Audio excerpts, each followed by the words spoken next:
अरिहंत सिद्ध सूर्य उपाध्याय साधु सर्व अर्थ के प्रकाशी मांगलिक उपकारी हैं।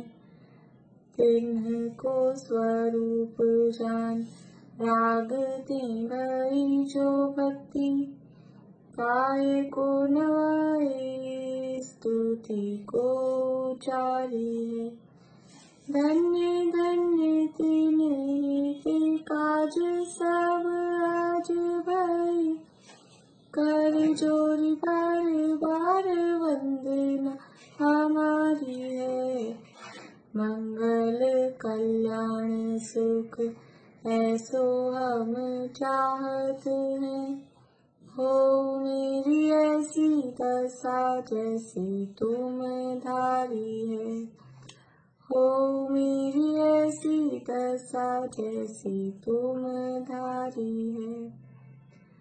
मंगलमय मंगल करम वीतराग विज्ञान नमो ताहि जाते भय अरहंतादि महान।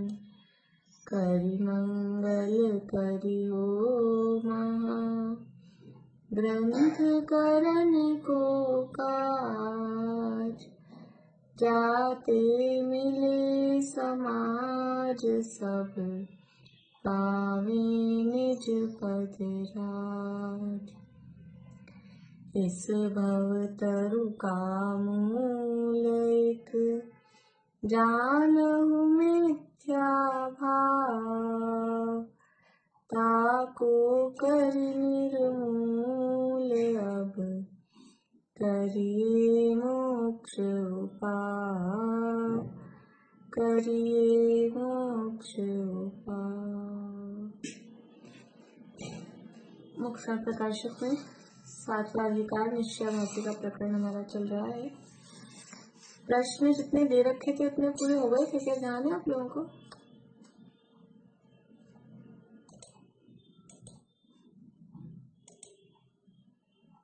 हो गए थे? कितने दिए थे? 35-36 दिए। 39। ठीक है, ठीक है, चलिए वैसे अपन थोड़ी सी बात कर लेते हैं। एक कार्य होने में अनेक कारण चाहिए, ये बात यहाँ कही थी और उनको 2 भागों में बांटा। वो कौन कौन से 2 टाइप्स में बांटा? बोलिए मृदुला जी, अनम्यूट करिए।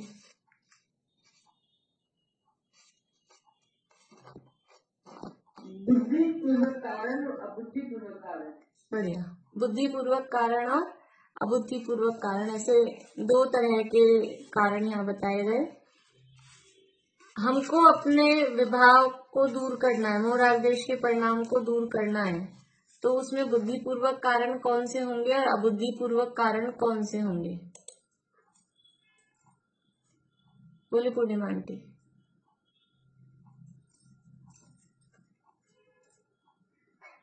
बुद्धिपूर्वक तो सत्य विचार आदि का चिंतन करना और अबुद्धिपूर्वक कर्मों का उपसमाधि समय होगा। बढ़िया। कर्मों का उपसमाधि वो अबुद्धिपूर्वक समय होता है और तत्व विचार ये बुद्धिपूर्वक काम है।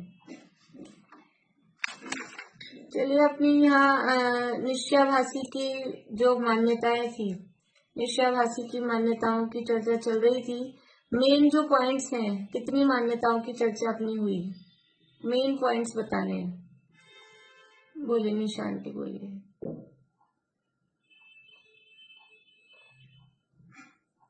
एक तो अपने आप को सिद्ध समान मानता है संसारी होते हुए भी, और दूसरा केवल ज्ञान आदि का सद्भाव मानता है, जबकि अभी सूक्ष्म ज्ञान अति शुद्ध ज्ञान है उसको। और तीसरा कारण है व्याधि का कर्ता अपने आप को नहीं मानता है स्वयं। हाँ, अपने को रागादि से रहित मानता है, मतलब रहित मानता है। बढ़िया, ये 3 पॉइंट की चर्चा अपनी हुई। चौथा शुरू हुआ था, चौथा पॉइंट ध्यान है। चौथा पॉइंट क्या है, बोले पूर्णिमा आंटी? कर्म नो कर्म का संबंध होते हुए भी अपने को कर्म नो कर्म का रहित मानता है। हाँ, कर्म नो कर्म का संबंध होते हुए भी अपने को निर्बंध मानता है। ये निश्चयभासी की मूल मान्यताएं यहाँ चर्चा चल रही है। निश्चयभासी किसे कहते हैं? बेला अभी बोलिए। मैं भी नहीं बोल पाऊंगी, मैंने पढ़ा भी नहीं। ठीक है। हाँ अनीता आंटी आप बोलेंगे, निश्चयभासी किसे कहते हैं?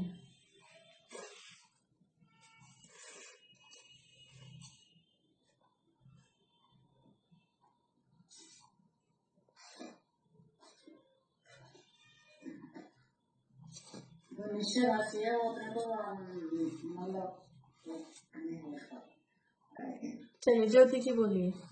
निश्चय का यथार्थ स्वरूप को नहीं समझता और व्यवहार में उसको ही धर्म मानता है। तो निश्चय के यथार्थ स्वरूप को नहीं समझता है और व्यवहार का सर्वथा निषेध करता है। हाँ ठीक है, बढ़िया। निश्चयवासी मान्यता है। बोलिए ज्योति जी बोलिए। देख के ही बोलूं ना? देख के नहीं बोलना है, अभी तो ऐसे ही ओरल ही पूछ रही है। चलिए बोलिए मीना चाची बोलिए। इसीलिए तो मैं पूछ रही हूँ कि किसी ने कुछ पढ़ा नहीं होगा तो फिर वो विषय तो ख्याल में आए दिमाग में। जो कि निश्चय का एकांत ग्रहण करता है और मतलब कोई निश्चय भाती है और व्यवहार का वो निषेध करता है। हाँ ठीक है, यानी निश्चय का वास्तव में स्वरूप नहीं समझता है और निश्चय के जो कथन किए गए हैं उसी को वास्तविक मानता है। जिनवाणी में जो कथन निश्चय ने की मुख्यता से किया गया है, अपेक्षा से कथन किया गया है जिनवाणी में, और जो निश्चय में से द्रव्य स्वभाव की अपेक्षा जो कथन किया है उसको पर्याय में मानता है। द्रव्य की अपेक्षा से किए गए कथन को पर्याय में अप्लाई करता है, निश्चय के कथन को व्यवहार में भी अप्लाई करता है। तो निश्चय का यथार्थ स्वरूप तो जानता नहीं है और अपने को समझता है कि हमें निश्चय का ज्ञान है। निश्चय का ही एकांत, बस वही है जो भी है वस्तु, निश्चय का एकांत ग्रहण करता है, व्यवहार को मानता ही नहीं क्योंकि जो है वो यही है। ऐसा जीव वो निश्चयभासी कहलाता है। और इस निश्चयभासी की मान्यताओं की चर्चा चल रही है। पहली मान्यता क्या है? अपने को वर्तमान पर्याय में ही सिद्ध समान मानता है। फिर पर्याय में ही अपने को केवल ज्ञान का सद्भाव मानता है और अपने को पर्याय में रागादि से रहित मानता है। और चौथी मान्यता की चर्चा अपनी चल रही है कि कर्म नो कर्म का संबंध होते हुए भी अपने को वर्तमान में ही निर्बंध मानता है। और जो राग वाली जो पॉइंट है कि वर्तमान में अपने को राग आदि से रहित मानता है, उसमें भी 2-3 पॉइंट्स और हैं राग के संबंध में। बताएंगे कोई? राग के संबंध में क्या क्या मान्यताएं हैं? बोले निशान की।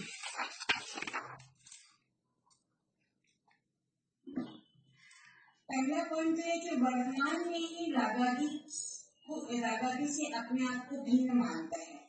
दूसरा ये है, यदि रागादि है तो भी मैं राग करने वाला नहीं हूँ। अपने को रागादि का अकर्ता मानता है।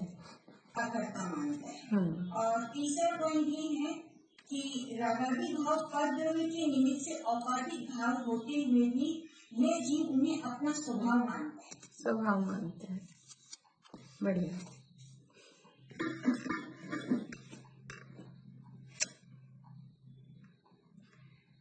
और एक पॉइंट और इसी में कि वो जब औपाधिक भाव सिद्ध किया, कर्म के निमित्त से हो रहे हैं, तो फिर उन्हें दूर करने का प्रयास नहीं करता क्योंकि ये तो कर्म के निमित्त से ही हो रहे हैं।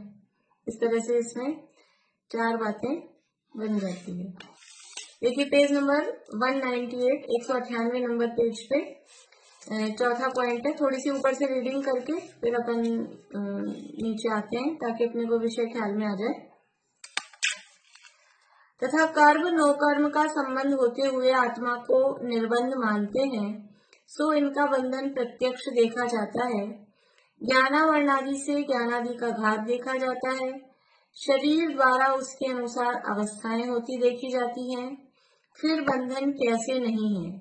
यदि बंधन न हो तो मोक्ष मार्गी इनके नाश का उद्यम किस लिए करे? साफ साफ दिख रहा है कि बंधन है। ये सारी जो परिस्थितियां बन रही हैं। कौन से पेज पर आए हैं? 198 198। और फिर भी अपने आप को बंधन नहीं मान रहा है तो वो तो जैसे बोलते हैं ना कि एक तो वो कहावत चलती है, हाथ कंगन को आरसी क्या, और जो सामने ही दिख रहा है उसको फिर कैसे नकारे। ऐसा यहाँ कोई कहे कि शास्त्रों में आत्मा को कर्म नोकर्म से भिन्न अबद्ध स्पष्ट कैसे कहा? हम जो मान रहे हैं कर्म नोकर्म से भिन्न, तो शास्त्रों में कहा है, समय सार में गाथा है, 14 नंबर की गाथा है, हमने देख ली थी वो। तो उसका उत्तर दिया पंडित जी साहब ने, संबंध अनेक प्रकार के हैं। वहाँ तादात्म्य संबंध की अपेक्षा आत्मा को कर्म नोकर्म से भिन्न कहा है।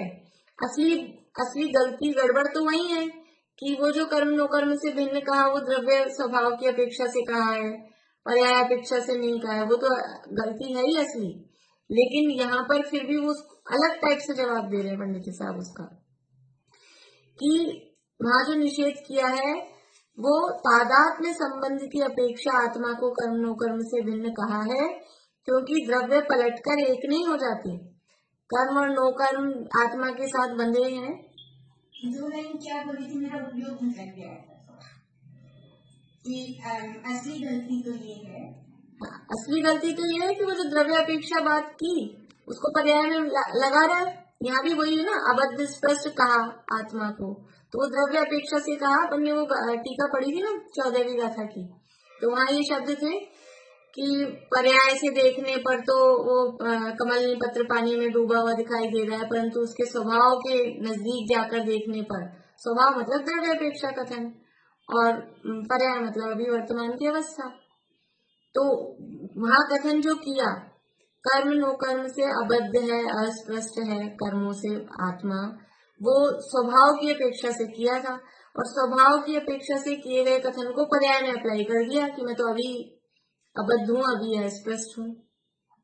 असली मूल गलती तो हर जगह, चारों ही मान्यताओं में मूल गलती वही है कि जो स्वभाव की अपेक्षा से कथन किया था उसको पर्याय में अप्लाई कर रहा है।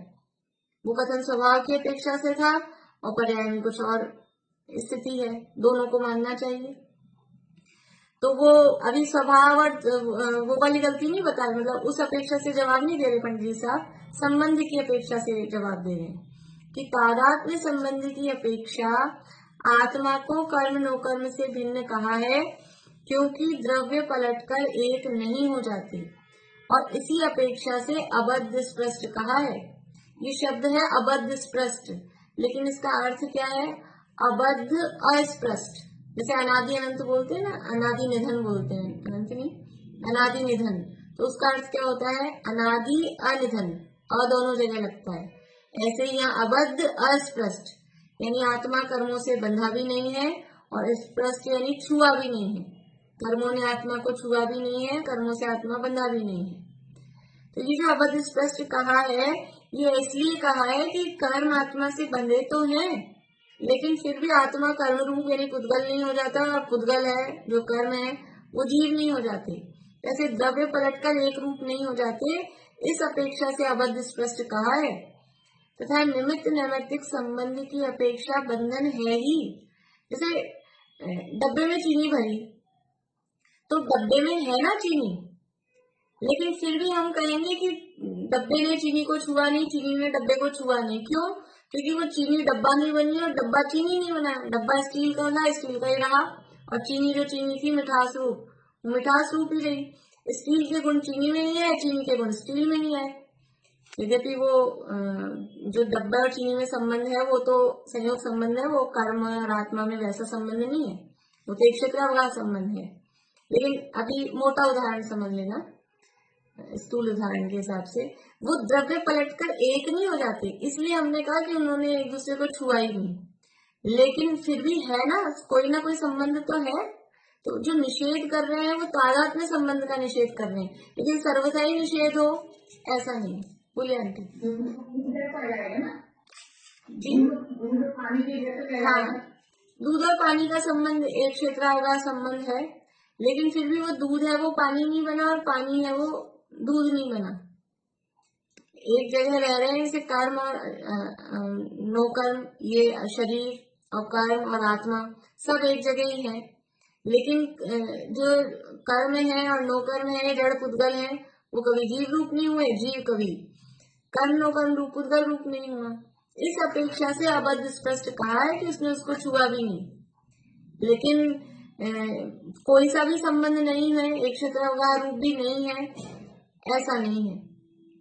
तो तादात्म्य संबंध की अपेक्षा आत्मा को कर्म नो कर्म से भिन्न कहा है। तादात्म्य संबंध अर्थात कि वो उस रूप हो जाए।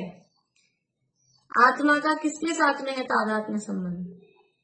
आत्मा का तादात्म्य संबंध किसके साथ में है? मुना के साथ। ठीक, ज्ञान जो गुण है ना, ज्ञानादि गुण है, वो उनका तादात्म्य संबंध है। वो ज्ञान आत्मा रूप है, आत्मा ज्ञान रूप है, ये एक में एक है।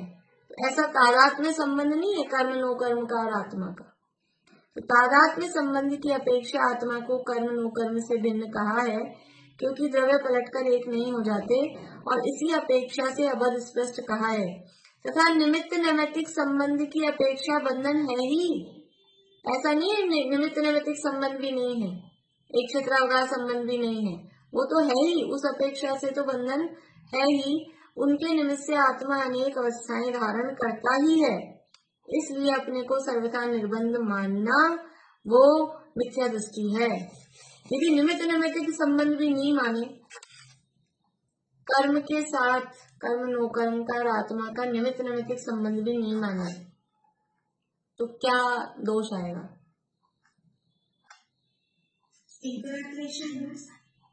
नहीं, हम पीछे पढ़ चुके हैं। बोलिए ज्योति जी, बोलिए। स्वभाव हो जाएगा। हाँ, बढ़िया। दूसरे अधिकार में पढ़ा था ना हमने। कर्मों से वो छूट जाएगी तरह से। नहीं, यदि कर्म नो कर्म से आत्मा का निमित्त नैमित्तिक संबंध नहीं माने, तो ये जो रागादि भाव हो रहे हैं, ये रागादि भाव हो रहे हैं, कैसे हो रहे हैं? ये रागादि भाव कर्म के निमित्त से हो रहे हैं। यदि कर्म का कोई संबंध ही नहीं है आत्मा से, बिल्कुल ही निमित्त नैमित्तिक संबंध भी नहीं है, तो ये जो राग हो रहे हैं ये स्वभाव हो जाएंगे। पीछे जो कर्मों के अनादि पने की सिद्धि वाला जो प्रकरण था ना दूसरे अधिकार में, वहां देखा था हमने कि वो कर्म का निमित्त मानना पड़ेगा। रागादि भाव होने में कर्म का निमित्त मानना पड़ेगा, इसलिए कर्मों को अनादि सिद्ध किया, यानी कर्म के कारण ये रागादि भाव हो रहे हैं, ऐसा सिद्ध किया। कर्म के कारण यदि रागादि भाव हो रहे हैं ऐसा नहीं सिद्ध करेंगे, ऐसा नहीं स्वीकार करेंगे, तो फिर रागादि हुए कैसे? अनादि से तो हो रहे, अनादि से हो रहे और बिना कर्म के हो रहे, तो जो बिना निमित्त के होता है वो तो स्वभाव होता है, फिर रागादि भाव जीव का स्वभाव सिद्ध हो जाएंगे। इसलिए निमित्त नैमित्तिक संबंध तो मानना पड़ेगा। निमित्त नैमित्तिक संबंध भी नहीं मानेंगे तो कुछ का कुछ गड़बड़ हो जाएगी।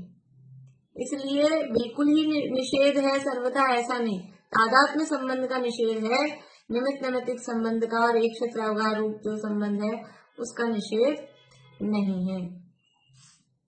यहाँ कोई कहे कि हमें तो बंध मुक्ति का विकल्प करना नहीं, क्योंकि शास्त्र में ऐसा कहा है, जय बद्ध मुक्कौ मुणहि सो बंदी यही निभंतु। हमने गाथा देखी थी, यदि बद्ध और अबद्ध माने बंधेगा निर्भ्रांति ही, जो रमेगा सहजात्म में तो पाएगा शिव शांति ही। योग सार की गाथा है, नीचे दिया योग सार का 87 नंबर की गाथा है। तो जो जीव बंधा और मुक्त मानता है वह निसंदेह बंधता है, उससे कहते हैं। जो जीव केवल पर्याय दृष्टि होकर बंध मुक्त अवस्था ही को मानते हैं, द्रव्य स्वभाव का ग्रहण नहीं करते, उन्हें ऐसा उपदेश दिया है कि द्रव्य स्वभाव को न जानता हुआ जो जीव बंधा मुक्त हुआ मानता है वह बंधता है। जो जीव केवल पर्याय दृष्टि होकर, मतलब क्या है कि कोई तो ऐसे हैं जो केवल बस जो पर्याय में दिख रहा है उसी को मानते हैं, और कोई ऐसे हैं कि वो द्रव्य स्वभाव को ही मान रहे हैं। तो जो केवल पर्याय दृष्टि होकर बस जो दिख रहा है सामने से कि हम तो कर्मों से बंधे हुए और मोही रागी द्वेषी और संसारी, ये जो स्थिति दिख रही है, तो वो पर्याय दृष्टि होकर बंध मुक्त अवस्था ही को मानते हैं। द्रव्य स्वभाव का ग्रहण नहीं करते, उन्हें ऐसा उपदेश दिया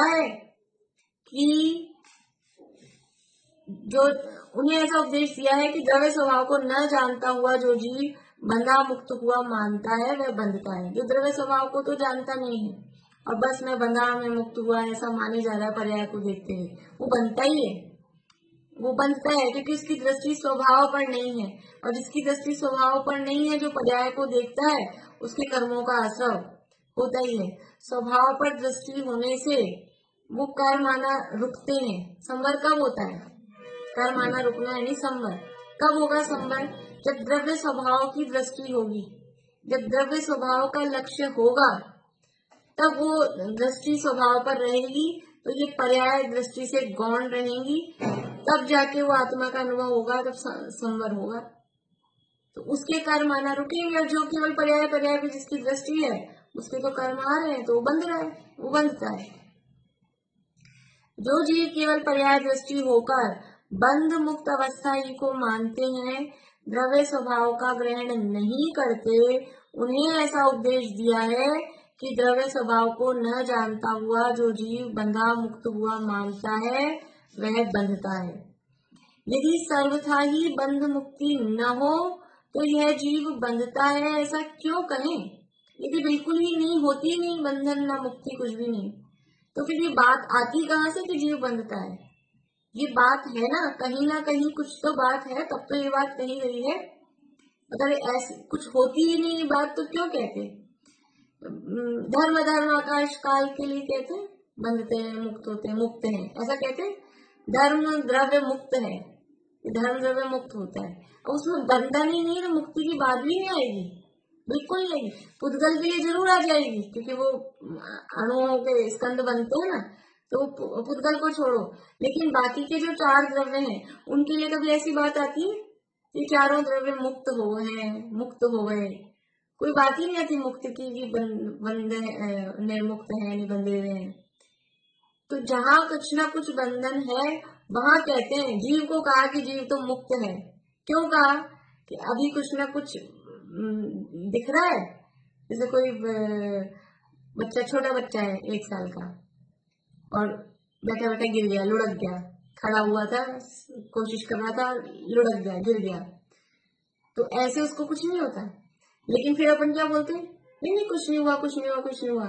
तो वो देखता है जरूर कुछ बोला है इसका मतलब, फिर वो रोना चालू करता है, उससे पहले नहीं रोएगा। तो ये कुछ बोला है, इसका कोई ना कोई बात, अपन अच्छा भला वो बैठा था तो अपन बोलते हैं कुछ नहीं हुआ, कुछ नहीं हुआ। अच्छा भला वो बैठा है, लुढ़का नहीं, गिरा नहीं, ठोकर नहीं लगी, और फिर कोई बोलता है कुछ नहीं हुआ, कुछ नहीं हुआ। कुछ होता है तभी बोलते हैं ना कुछ नहीं हुआ। तो कुछ नहीं हुआ वो स्वभाव की तरफ से बोल रहे, लेकिन पर्याय में तो हुआ है ना कुछ। ऐसे ही ये जो बंधा है कि नहीं बंधा है, ये बात कहाँ से आई कि पर्याय में किसी अपेक्षा मतलब पर्याय में वर्तमान दशा में बंधन है, बंधन है, तब इसलिए कह रहे हैं कि तुम्हें बंधन दिख रहा है, लेकिन स्वभाव में ये बंधन नहीं है, स्वभाव में ये बंधन नहीं है। बहुत सारी जगहों पे मतलब अपन ऐसा ही समझ लीजिए, कपड़े पहन के आए, कुछ धूल लग गई, गंदगी लग गई, तो वर्तमान में गंदगी है और फिर उसको धोते हैं, तो वर्तमान में गंदी अवस्था है ये भी मानते हैं, और उसका स्वभाव यानी धुल के साफ हो जाएगा वो भी हम समझते हैं। दोनों स्थिति देखी जाती है, और तभी कहा जाता है नहीं कोई बात नहीं, कुछ गिर भी गया, कुछ लग भी गया, कोई बात नहीं, मेरे को पता है सर्फ एक्सेल है ना, साफ हो जाएगा सब कुछ। तो वो स्वभाव का पता रहता है, तो स्वभाव का पता होने पर वो पर्याय पे दृष्टि भी नहीं रहती है, और पर्याय में कुछ ना कुछ गड़बड़ है तब वो स्वभाव का ज्ञान कराया जाता है। जैसे कोई बच्चा पढ़ता नहीं है, इंटेलिजेंट बहुत है लेकिन पढ़ता नहीं है, तो अपन क्या कहते हैं, तो कितना होशियार है, कितना इंटेलिजेंट है। ये बात कब कह रहे हैं?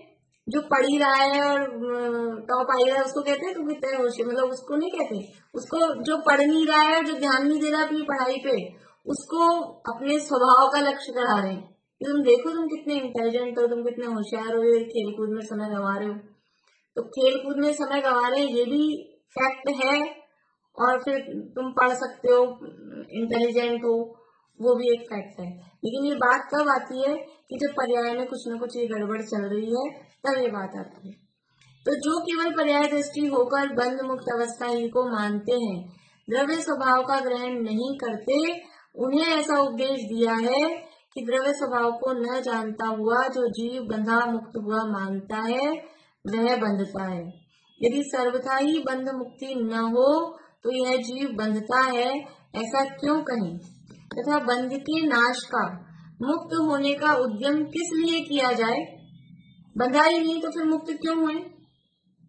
कि जैसे वो रागादि भाव तो कर्म के निमित्त से हो रहे, मेरा तो कुछ है ही नहीं। तो जब कर्म का निमित्त हटेगा, पीछे तर्क दिया था ना, जब कर्म का निमित्त हटेगा तब वो दूर होंगे, अपने को तो कुछ नहीं करना, इसलिए उनके नाश का उद्यम नहीं करता। जब वो उदाहरण दिया था बुद्धि पूर्वक निमित्त और अबुद्धि पूर्वक निमित्त, वो पीछे वाले पेज में था ना। तो ऐसे ही ये बंध के नाश का, मुक्त होने का उद्यम क्यों करें जब हम बंधे ही नहीं है, जब हम अबद्ध हैं कर्मों से? तो ये सारा इतने पापड़ क्यों बेले हम? देव पूजा, गुरु उपासना, स्वाध्याय, संयम, तप और दान कष्टदायी लगते हैं। आत्महित हेतु विराग ज्ञान ते लखे आपको कष्ट दान, इतना कष्ट क्यों सहन करें? बैठे, पढ़े, सुने, त्याग तपस्या करें, मुनि बने, ये सारे क्यों करें? आराम से रहो, क्योंकि हमें बंधन ही नहीं है। इसलिए सर्वथा ही निर्बंध हो तो ये सब काम क्यों किए? बंध के नाश का, मुक्त होने का उद्यम किस लिए किया जाए और किस लिए आत्मानुभव किया जाए? ये सारी सारी चर्चा ही बेकार हो जाएगी, कोई मतलब ही नहीं रहेगा, क्योंकि बंधा ही नहीं है। ये सारी चर्चा हो रही है, इसका मतलब है कि कुछ ना कुछ है बात। यदि ये सारी चर्चा, कुछ बात ही नहीं होती तो चर्चा क्यों करते? कोई धर्मादि द्रव्य, धर्म द्रव्य और कालाणु और ये तो बैठ के मीटिंग नहीं करते कि अपन कैसे मुक्त होए, अपनी मुक्ति का क्या उपाय है ही नहीं उनमें कोई चर्चा। ये जीव में ही क्यों ये सारे काम चल रहे हैं? क्योंकि कुछ है वास्तव में, भले ही पर्याय में है, लेकिन है, बंधन भी है। उसकी स्वीकृति नहीं होगी तो उससे मुक्त कैसे होंगे? रोग है, मुझे रोग हुआ है, ये स्वीकृति जब तक नहीं होगी तब तक उस रोग का इलाज का उपाय कैसे करेंगे? किसी के समझ लीजिए अभी कोरोना का चल रहा है ना, मान लीजिए किसी का कोरोना हो गया, तो क्या कहें मिलने जुलने वाले? फोन करके लोग बात, मिलने जुलने तो कौन आएगा, फोन पे लोग बात करेंगे। तो ठीक हो जाता है, तो सब ठीक हो रहा है आजकल, तो कुछ नहीं, ठीक हो जाता है। ये कब कहेंगे उसको ठीक हो जाता है, ठीक हो जाएगा और कोई दिक्कत नहीं, ये कब कहेंगे? हो रहा है तब कह रहे हैं ना। आप मुझे फोन करके ये भी कहो आप ठीक हो जाओगे, ठीक हो जाओगे, मेरे हुआ ही नहीं, मैं कहेंगे ठीक होंगी। जब हुआ है तभी कहेंगे ना, बिना बात ही कोई फोन करके एक दूसरे को बोल रहे हैं अपन कि आप ठीक हो जाओगे, ठीक हो जाओगे। जब है ये ठीक हो जाओगे, ठीक हो सकते हो, और ये तो सब निकल जाएगा, दवाइयां आ गई हैं, सब हो गया है, ये कब कहा जाएगा? जब है, अवस्था में है, तभी इतनी बात होगी ना। इलाज कराने का कार्यक्रम और वो प्रोसेस और जो भी है, क्वारंटाइन, ये क्यों करेगा कोई व्यक्ति? यदि सर्वथा ही हमारे तो रोग होता ही नहीं है, हमारे रोग नहीं, तो शरीर का स्वभाव नहीं रोग होना, तो हमारे रोग नहीं हुआ तो क्यों क्वारंटाइन हुए और क्यों हम दवाइयां लें, क्यों इलाज कराएं? है, वर्तमान में है, यदि इसको स्वीकार नहीं करेंगे तो ठीक हो पाएगा क्या वो व्यक्ति? 10 लोगों को चपेट में लेगा और खुद भी इलाज भी नहीं करेगा तो वो बढ़ता जाएगा, क्या होगा उससे? इसलिए ये किस लिए आत्मानुभव किया जाए, किस लिए बंध के नाश का, मुक्त होने का उद्यम किया जाए, सब व्यर्थ हो जाएगा। इसलिए द्रव्य दृष्टि से एक दशा है और पर्याय दृष्टि से अनेक अवस्थाएं होती है, ऐसा मानना योग्य है। जी जो बात कही है निर्बंध वाली, वो द्रव्य दृष्टि से है, लेकिन पर्याय में कभी देव है, कभी नारकी है, कभी तिर्यंश है, कभी अलग अलग अवस्थाएं, कभी कम ज्ञान वाला, कभी ज्यादा ज्ञान वाला, कभी 2 ज्ञान वाला, कभी 3 ज्ञान वाला। हुए कि नहीं हम 3 ज्ञान वाले? कभी 3 ज्ञान वाले हुए कि नहीं? कभी 3 ज्ञान वाले हुए, देव बने, नारकी बने, 3 ज्ञान तो हो जाते हैं, इसमें कोई बड़ी बात नहीं है। 4 ज्ञान हुए क्या कभी? 4 ज्ञान हुए क्या? नहीं हुए होंगे तो हुए नहीं। मुनि हुए होंगे, लेकिन चौथा ज्ञान कब होता है मुनि में? भावलिंगी संतों को। भावलिंगी संत को होता है। और भावलिंगी संत हो तो मुश्किल है ऐसा ऐसी पोजीशन में आना। समय दृष्टि होंगे वो। हाँ, इसलिए मिथ्या दृष्टि। इसलिए मुश्किल है। कोई बहुत ही मतलब लंबा जिनका संसार हो, वो घूम घाम के आए हो, तो 99 यदि भावलिंगी हो और ये सब हो छू वो तो मिलना पॉसिबल ही नहीं है, लेकिन छूट जाए उसकी बात है। लेकिन वो रेयर है, बहुत रेयर है केस, मुश्किल है। और एक ज्ञान हुआ क्या कभी? एक ज्ञान कभी हुआ? मोना कभी एक ज्ञान हुआ कभी हमें?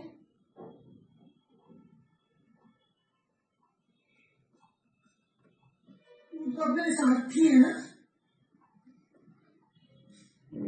नहीं, बेला कभी एक ज्ञान हुआ क्या कभी? एक ज्ञान तो केवल ज्ञान है। हाँ, एक ज्ञान होता है तो केवल ज्ञान होता है।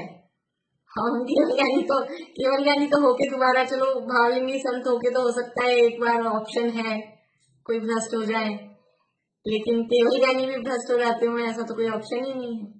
इसलिए एक ज्ञान कभी नहीं हुआ। तो ये जो हीनादिक अवस्थाएं हैं, या अनेक अवस्थाएं हो रही हैं, ये सब क्यों हो रही हैं?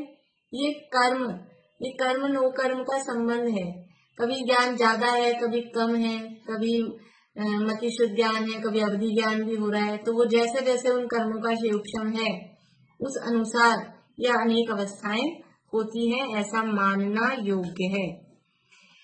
दीदी अभी इन्होंने बोला एक ज्ञान में केवल ज्ञान, पर हम तो मति शुद्ध में हमने सोचा कि मति शुद्ध दोनों होते ही है ना, चाहे निरोध अवस्था में वो भी होंगे, तो एक ज्ञान तो होगा ही नहीं। मतलब और होगा तो वो केवल ज्ञान रूप ही होगा। संसारी जीवों को एक ज्ञान नहीं होता कभी भी। हाँ। संसारी जीवों को, यानी वो सूत्र है ना, कम से कम ज्ञान हो और अधिक से अधिक ज्ञान हो, तो कम से कम एक ज्ञान होगा, लेकिन संसारी जीवों को नहीं होगा।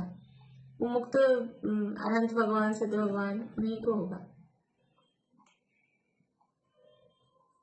ऐसे ही अनेक प्रकार से केवल निश्चय न के अभिप्राय से विरुद्ध श्रद्धान आदि करता है। ये यहाँ पर समझ लीजिए, एक बार इसको कंक्लूजन दिया है कि ये मुख्य जो अपन ने 4 पॉइंट देखे हैं, और अगर वो राग वाले पॉइंट्स को अपन अलग अलग कर दें तो 3 और प्लस करेंगे तो 7 हो जाएंगे, नहीं तो 4 पॉइंट मुख्य रूप से ये देखें उसकी। क्या कह रहे हैं? ऐसे ही अनेक प्रकार से, ये तो हमने 4 आपको उसके उदाहरण दिए हैं 4 बातों के। सिद्ध समान मान रहा है, केवल ज्ञानी वर्तमान में मान रहा है, राग आदि से रहित मान रहा है, कर्म से अपने को रहित मान रहा है। ये ऐसे अनेक, ये तो 4 दिए हैं, ऐसे ही अनेक प्रकार से और भी जो भी अब जितने भी जिनवाणी में कथन है निश्चय की अपेक्षा से, उसको जो भी कथन किए गए हैं उनको पर्याय में लगाता है, ऐसा समझते रहना। तो ऐसे ही अनेक प्रकार से केवल निश्चय न के अभिप्राय से, बस केवल एक निश्चय को मानना और कुछ नहीं, निश्चय न के अभिप्राय से विरुद्ध श्रद्धान आदि करता है। उल्टा श्रद्धान करता है, उल्टी मान्यता। ये मान्यता विपरीत है कि नहीं? जो कथन द्रव्य की अपेक्षा से किया गया उसको पर्याय में मान रहा है तो विपरीत मान्यता है, विपरीत है मान्यता। तो ऐसा विपरीत श्रद्धान, विरुद्ध श्रद्धान आदि करता है। देखिए अब ये थोड़ा सा अपनी बात बता रहे हैं। जिनवाणी ने तो नाना नयों की अपेक्षा से कहीं कैसा निरूपण किया है। जिनवाणी में अलग अलग नयों की अपेक्षा से अलग अलग हिसाब से कथन किया है। यह अपने अभिप्राय से निश्चय न की मुख्यता से जो कथन किया हो उसी को ग्रहण करके मिथ्या दृष्टि को धारण करता है। क्या करते हैं हम सब जिनवाणी पढ़ते हैं, जिनवाणी पढ़ते हैं, प्रवचन सुनते हैं, और कौन सा अच्छा लगता है कि अपन अपनी जो मान्यता है वो सामने आ जाए, प्रवचन में आ जाए, जिनवाणी में आ जाए, तो वो बढ़िया, हाँ ऐसा सही। और अपनी मान्यता से विरुद्ध आए उसको चला देते हैं आगे, बढ़ाओ, उस पर ध्यान नहीं देते। तो जिनवाणी में नाना नया, अलग अलग नयों की अपेक्षा से अलग अलग कथन किए हैं, कहीं कैसा निरूपण किया है। यह अपने अभिप्राय से, देखिए जिनवाणी में जो द्रव्यानुयोग के शास्त्र हैं 4 नियोगों में जिन्वाणी विभाजित है, प्रथमानुयोग, कर्णानुयोग, चरणानुयोग और द्रव्यानुयोग। तो द्रव्यानुयोग में निश्चय न की मुख्यता वाला कथन होता है, मुख्यता वाला कथन होता है। ऐसा नहीं कि 100% पूरा का पूरा कथन निश्चय का ही होगा। द्रव्यानुयोग के शास्त्रों में भी व्यवहार के कथन होते हैं, लेकिन मुख्यता ज्यादा। और चरणानुयोग के शास्त्र होंगे, कर्णानुयोग के शास्त्र होंगे, प्रथमानुयोग के शास्त्र होंगे। वहां कौन सी मुख्यता चलेगी? मुख्यता की बात। चरणानुयोग में, हाँ, चरणानुयोग में कह रहे हैं ये इनमें जीव होते हैं, ये जीव मरते हैं, जीवों की हिंसा होती है, ये भक्ष्य है, ये अभक्ष्य है, ये सारी बातें। रात्रि भोजन में हिंसा है, जीवों की हिंसा होती है, ये बातें कर रहे हैं चरणानुयोग में। कर्णानुयोग में जीव को कह रहे हैं गुणस्थान वाला, मारना स्थान वाला, 14 गुणस्थान है, 14 मारणाएं हैं, ये सारे कथन है।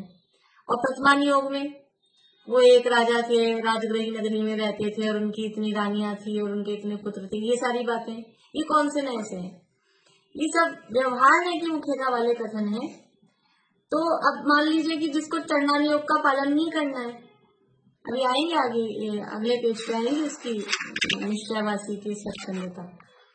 अब उसको चरणानुयोग के पालन में आलस आता है, व्रत उपवास नियम संयम ये सब नहीं करना है, तो क्या करेगा? द्रव्यानुयोग के शास्त्र पढ़ेगा। द्रव्यानुयोग में कहा है एक द्रव्य दूसरे द्रव्य को अड़ता नहीं, एक द्रव्य बीजे द्रव्य में अड़तो नहीं, छूता नहीं है, कोई किसी को स्पर्श नहीं करता, कोई किसी का कर्ता नहीं होता, एक द्रव्य दूसरे द्रव्य को मार नहीं सकता, आयु नहीं दे सकते, किसी की आयु हर नहीं सकते। समय सार में गाथा है बंधाधिकार में, निज आयुष ऐसे मरण हो यह बात जिनवर ने कही।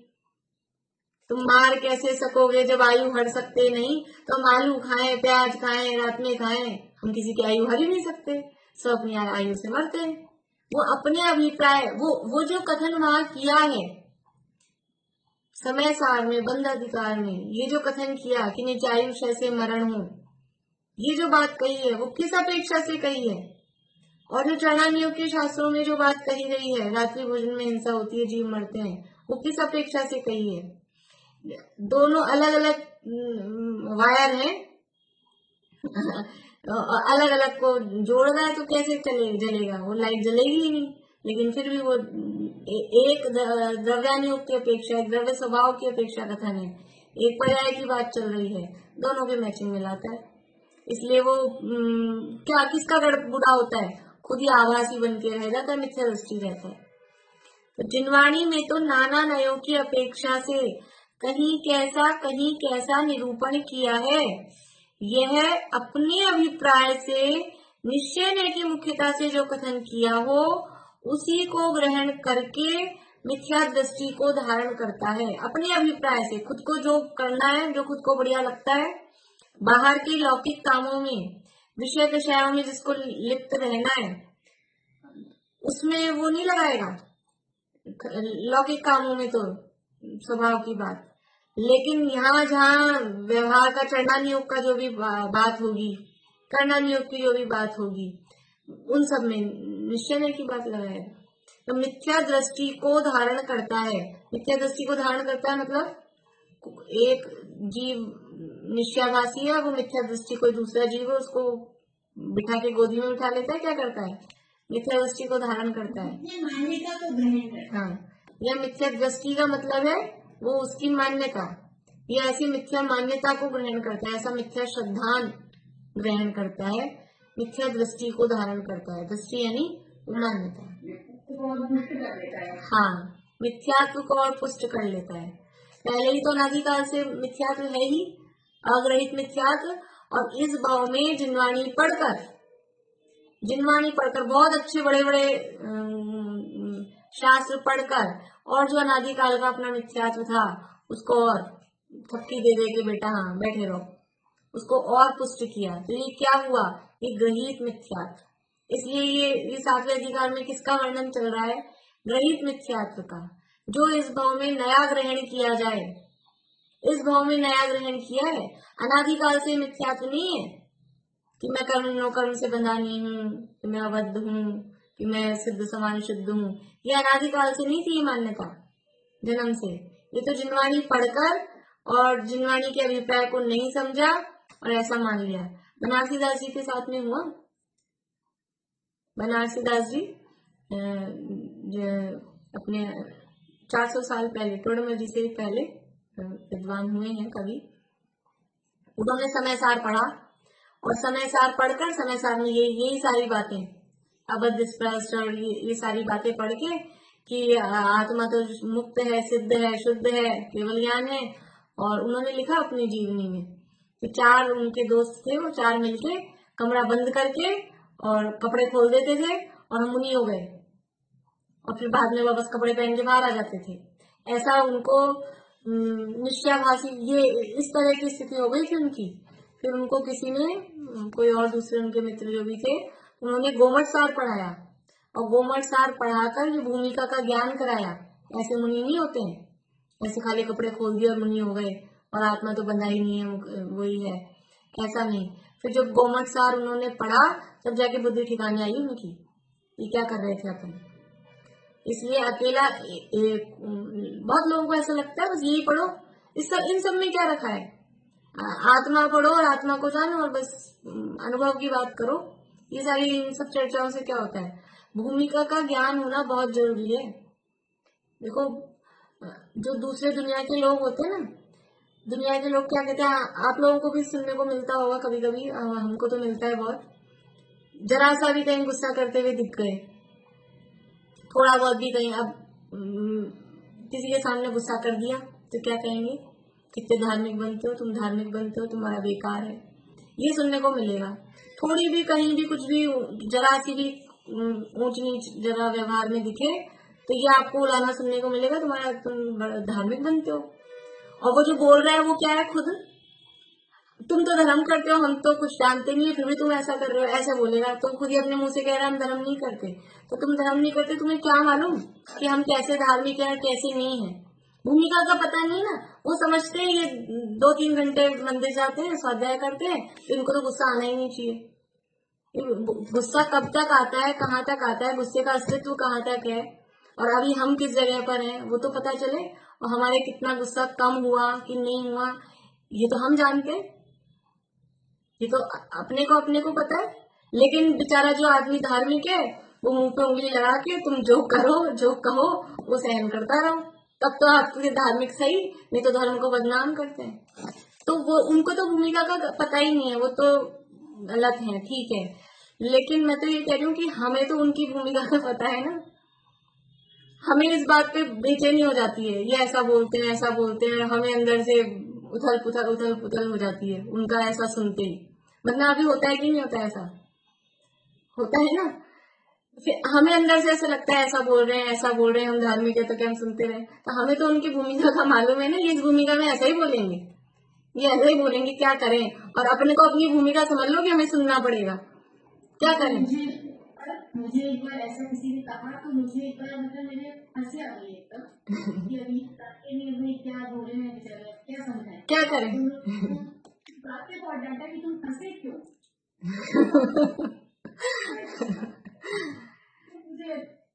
मतलब कुछ भी करके ले, देखिए क्षमता तो अपने को ही रखनी पड़ती है। ऐसा लगता भी है कि हमने पढ़ लिया सुन लिया तो हम दबे जाए क्या, दबते रहे क्या हम, लेकिन करें क्या। जो भी थोड़ा बहुत भी समझदार होता है ना वो कषायों से डरता है, ज्ञानी जीव कषायों से डरता है। तो जहाँ कषायें बढ़ती हों तो दबने में कोई हार नहीं है। कषाय हम ये तो हमको पता लग रहा है ना कि हम जीत रहे हैं कषायों को, हम चुप रह रहे हैं, आपकी सुन रहे हैं, जो भी आप बोलते हो धर्म के लिए बोलते हैं। बस ये लगता है कभी कभी कि धर्म को बदनाम कर देते हैं लोग, अब क्या करें, इसीलिए हम तो नहीं, ऐसा बोलते हैं इसीलिए हम नहीं करते जो अच्छा। तो कभी कभी धर्म के नाम पे भी अपने को दबना चाहिए कि कहीं इससे वो तो नहीं हो, लेकिन फिर भी मतलब भूमिका का ज्ञान नहीं होता ना, इसलिए ऐसी स्थितियां बनती हैं घरों में, परिवार में, जहां भी देखो इस तरह की स्थितियां बनती, क्योंकि भूमिका का ज्ञान नहीं। यदि भूमिका का ज्ञान हो, गुण स्थानों का ज्ञान हो, किस गुण स्थान में क्या हो सकता है, सम्यक दृष्टि को सम्यक दृष्टि नहीं मानेंगे, गुण स्थान का ज्ञान नहीं होगा। और ये सम्यक दृष्टि, मुनिराज को हम ऐसा मानते हैं कि मुनिराज है जैसे कोई भगवान, और कोई मुनिराज कहीं बोलते दिखे कि कुछ और, ऐसे लगता है उस मुनिराज है तो वे ऐसे ध्यान में बैठे ही रहते होंगे सारे टाइम। हमें कुछ और उनके जीवन में चर्या होती है, यद्यपि उनके तो अपने रूटीन होते हैं सारे, लेकिन फिर भी हम बिल्कुल ऐसा समझते हैं। और चौथे गुणस्थान वर्ती, पांचवें गुणस्थान वर्ती को तो हम समझते ही नहीं कि वो क्या करेगा, कि उसके जीवन में भी ये सारी परिस्थितियां, युद्ध का प्रसंग है, ऐसे ऐसे प्रसंग समय दृष्टि चौथे गुणस्थान वर्ती के जीवन में बन जाते हैं, उसको समय दृष्टि मानने को तैयार नहीं होंगे कोई। इसलिए ये जिनवाणी में सभी अनुयोग हैं और सबका हमको बैलेंस स्टडी होनी चाहिए और सबको यथार्थ समझकर और फिर उसका अभिप्राय ग्रहण करना चाहिए। तो यहाँ कहा कि जिनवाणी में तो नाना नयों की अपेक्षा से कहीं कैसा निरूपण किया है। यह अपने अभिप्राय से निश्चय ने की मुख्यता से जो कथन किया हो उसी को ग्रहण करके मिथ्या दृष्टि को धारण करता है। और आगे भी इसको बढ़ाएंगे। हाँ बोलिए भाभी। यहाँ पर उसी को ग्रहण करता है, इसका मतलब ये है ना कि उसी को एकांत। हाँ, जो निश्चय का जो कथन है उसी को, बस उसी को, और दूसरा कुछ नहीं, बस वो जो कहा ना उसी को, दूसरे वाले पक्ष को ले ही नहीं रहा है, एक ही पक्ष को ग्रहण कर रहा है। हाँ,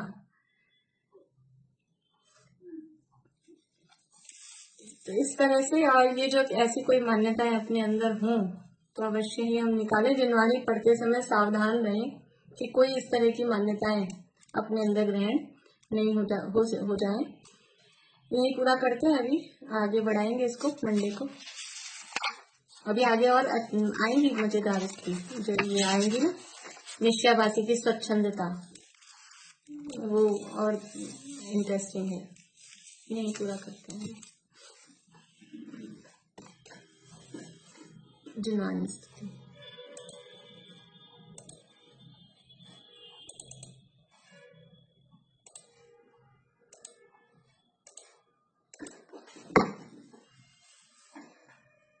तुम हो अनादि अनंत जिन तुम ही अखंडानंत हो। तुम वेद विरहित वेद विद शिव कामिनी के कंत हो। तुम संत हो भगवंत हो। तुम भव जलधि के अंत हो। तुम में अनंतानंत गुण तुम ही अनंतानंत